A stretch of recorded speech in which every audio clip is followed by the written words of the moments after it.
Hello and welcome back to our YouTube channel. I'm Tom Wills and this afternoon we're on board this lovely 2010 Princess V78. I'm here with my colleague and I'm Jason Rowles, and we are just off Core Sands, which is just outside of Plymouth, the home of Princess Yachts, and we're going to take you on a step-by-step guided tour through our latest listing. So please do come with us and we'll go right through the boat. We've got the full team here today, including our colleague Devon, who's up in the cockpit for us, and Mark Taylor, our skipper at the helm. So join us as we go right through this boat from start to finish. Perfect. Let's go. Let's go.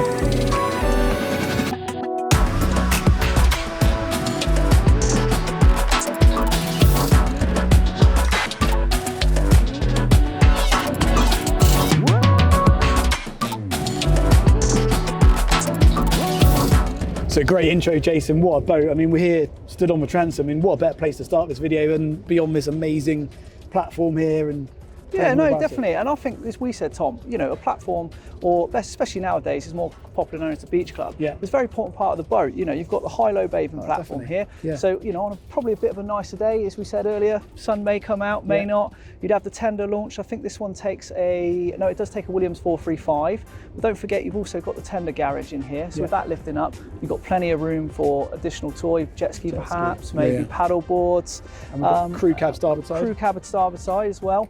I mean, I think at the moment, this boat is actually packed away for the winter by the current owner. So we may have a bit of stuff down there that's being stored. But down in there, we've got 2 single bunks. And obviously ensuite heads, as you would expect. But I think, you know, it's definitely anchor. You're going to spend a lot of time here. It's a very important part of the boat. Like this twin staircase, both port and starboard as well. Just gives that really symmetrical feel at the stern of the boat, doesn't it? Yeah. And it leads you up to this. I mean, what a sun pad. I mean, the sun pads go on a sports boat. That's a hell of a sun pad, it's isn't huge. it? I mean, you know, easy enough seating for 4. I mean, this sun pad has also got a little bit of a hidden storage area. And as we always know, you can never have too much storage on a boat, can you? No, so the click of a button, simply lifts up. Nice little bucket of storage down under there. Impressive storage. That's a good size in there, isn't it? Just on top of the crew cab, or whatever. You know. And actually, that probably makes it pretty comfortable if you wanted to have not quite that angle, maybe, but slightly further down. It'd be a nice place to sunbathe. Watching the sunset, perhaps. Very nice. I mean, spec-wise as well, as you'd expect on this size, of course, the high-low. We've got passerelle down below. We've got the winches for when you're more in stern too. So, but it does flow into this area. Well, yeah, I mean, this aft cockpit is massive, isn't it? I mean, what a space to entertain. Huge. I mean, you've got a fold-out table as well. So, what do we reckon? Like you say, a couple of director's chairs. Yeah, a couple of director's chairs there. 10? Easy. I reckon you could easily have a really sensible social lunch out of back here. And then you're served by this wet bar on the port side. So nice little sink in there. Huge deep fridge here, Tom, so you can get all the necessary supplies for a day on sea. I have to say as well, I really like these alcoves here with these windows. I think that's a lovely spot sat in this seat here. Underway, I can imagine that's still got a great visibility out there. Just out the wind as well. Tucked out the wind. You know, nice little table there. Yeah. And I should imagine actually as well, this is a nice. That's the place. That's the place for your morning coffee. Yeah, nice. 100% your morning coffee. So you've got teak throughout, and that all some good oil. Access to your engine rooms are clearly obviously down in there. Obviously V78, non-flybridge sports cruiser. You've got the inside helm, but for berthing, we've also got the additional helm here. Nice. Bow and stern thruster, so it makes it nice and easy. Did you tell me earlier on these are hydraulic thrusters on this? Hydraulic thrusters, yes. Nice. Yeah, hydraulic thrusters. So makes nice little downlighters, speakers as well for entertainment. I mean, you're going to be here majority of the time, isn't it? This is going to be the place to be. On the boat, whether you're on the berth or at anchor, or just in general using it, I think. Before we go inside, should we go around and have a bit of foredeck? I think so, because it's important to show how big and wide these decks are, because they're very easy, nice working, always feel nice and safe, you know. Obviously, fuel filler there. Big cleats, as you would expect. Teak side decks as well. Electric window, port side. Never big sun pad. Another huge sun pad up here. There should be a fender locker. Big fender locker, look. Oh, yeah, that's great, yeah. So plenty of storage throughout. Yeah. You know. Just definitely a lot of storage. And a huge foredeck. I guess that's a bit of an introduction to what type of cabin space we're going to find down below. I mean, the cabin master cabin on this is going to be huge. And I mean, look at the back there. Clearly on a day like today, we haven't got it open, but that sunroof is huge. And actually, I think we'll open that up when we go inside, just to show how much space and light that lets in. Anchor gear forwards, we've got, I guess, a couple of huge lockers here. Yeah, you've got a couple of fenders in there, and then the same on the other side. Which there, huge fenders. Safety mechanism there. So yeah, all very smart. And then coming down the starboard side, obviously helm area is on the starboard side here, but you do have a side access door as well. So for the skipper, that makes life. Should we go around and say hello to Mark? Yeah, we'll go around and say hello to Mark. I think let's introduce you to Captain Mark. So Captain Mark's been a little bit shy today, but we'll come in, we'll go inside a little bit later and you formally introduce you to Mark. But again, just showing this side access door that from a skippering point of view is really useful for when you're going along, especially coming alongside. Obviously preferred area is going to be starboard side on a boat like this, but it gives the skipper, allows him to just poke his head out, see bow and aft, depending on his preferred driving position. So yeah, real good sturdy door. So we'll shut that now and we'll go on back to the cockpit and take you on inside. Right, sun's just come out, so now it's perfect time to take you inside and show you the rest of the boat. I was going to get these doors open, Jason. These doors are awesome. These triple folding leaves there.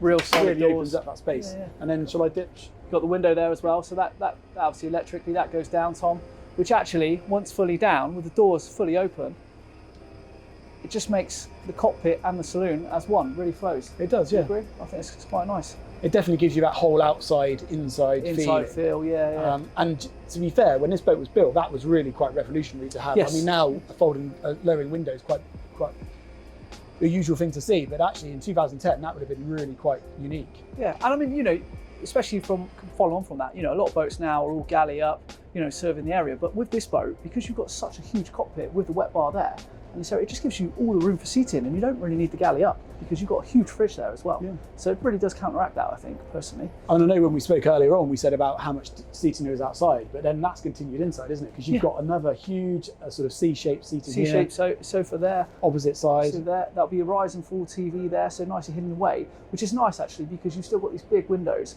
which gives you the cracking view, you know, starboard and port. I mean, obviously today, we've got a lovely view of Cool Sands in the background there, and then the rest out into Plymouth Sound.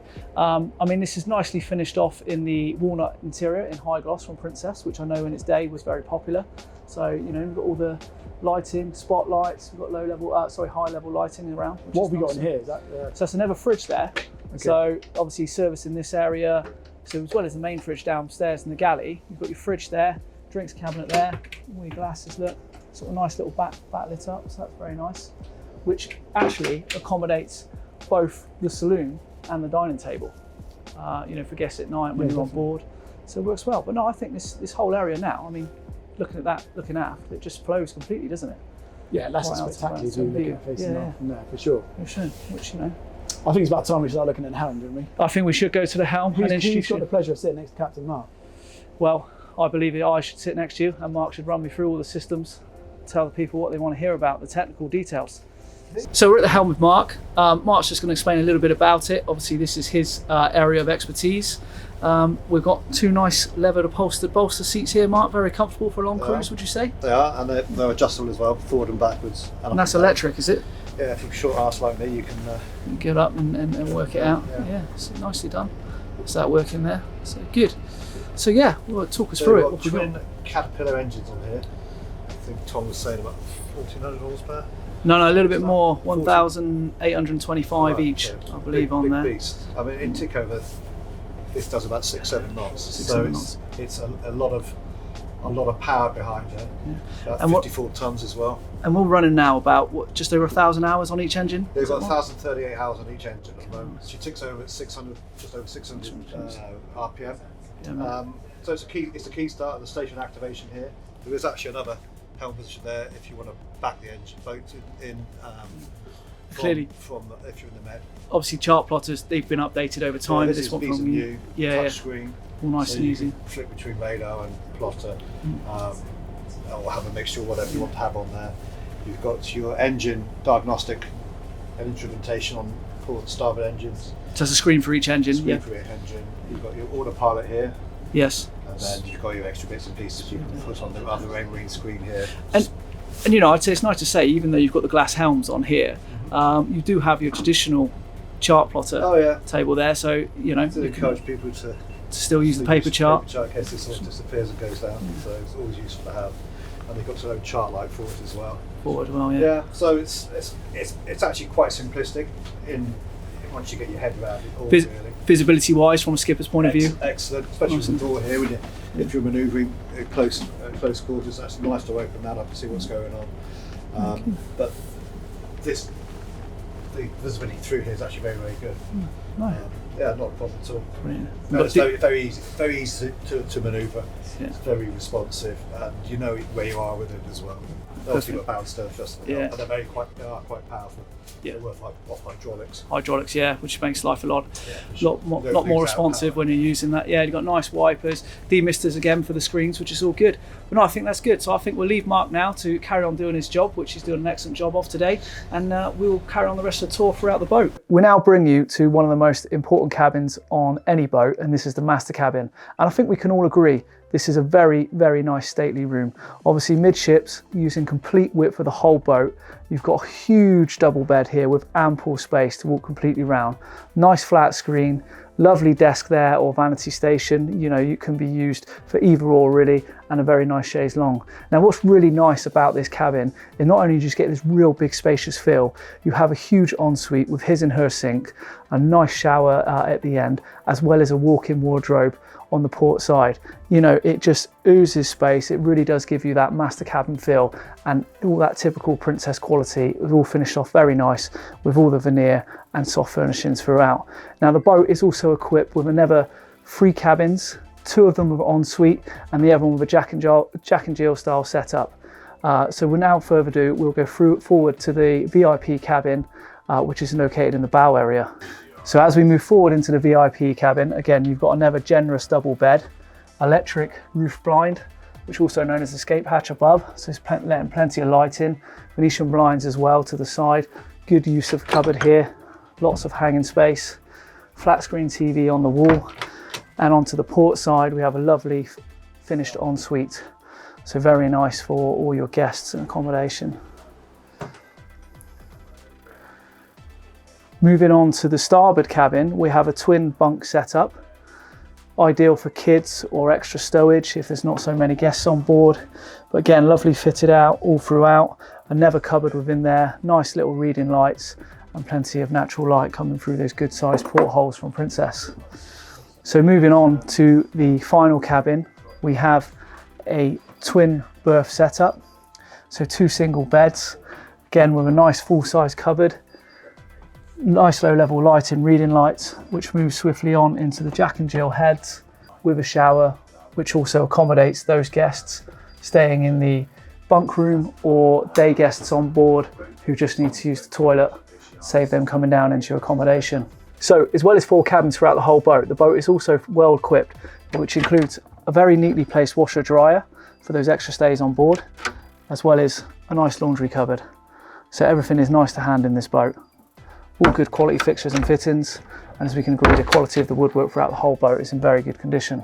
So now we're going to take you to the galley. So we're now in the galley of the boat, and the galley is very well equipped. You've got a good sized fridge freezer here with 2 freezer drawers, black granite worktops, a nice microwave Panasonic oven, 4 burner induction hob, and plenty of stowage throughout.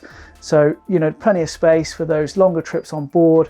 You've got a nice twin sink, sort of 70-30 split there, handy chopping board, as well as a good sized dishwasher for those days when there's more guests on board. Now, without further ado, I'm going to now pass you over to Tom, who's going to take you through the engine room on board Serendipity. So Jason would shut the engines down for a moment, and Jason's let me come down here in what is the heart of the boat. Now, as we mentioned earlier on at the Helm shop, these are twin Caterpillar C32As, and they're 1825 horsepower each.